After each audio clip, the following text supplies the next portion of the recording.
আসসালামু আলাইকুম। সবাই কেমন আছেন? আশা করি আল্লাহর রহমতে সবাই ভালো আছে। একটি সুসংবাদ দেওয়ার জন্য ভিডিওটি করা। আপনারা রকি সম্পর্কে সবাই জানেন। রকির বাম পাটা এক জালেম মুরব্বি ভাঙা ফেলছে।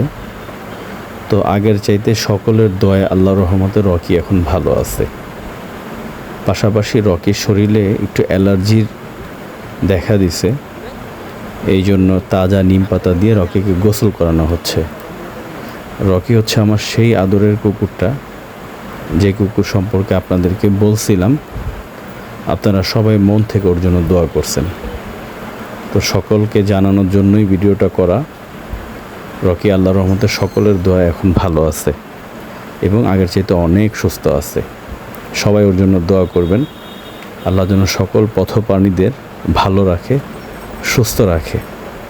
আমরা তো সৃষ্টির সেরা, আমরা কি পারি না এই নিরীহ প্রাণীগুলাকে আমাদের সমাজে নিরাপত্তা দিতে, খাবারের একটু ব্যবস্থা করতে, অসুস্থ হলে একটু চিকিৎসার ব্যবস্থা করতে? আমরা যদি ওদের জন্য স্নেহ দেখাই, মহান আল্লাহ আমাদের জন্য দয়া দেখাবেন।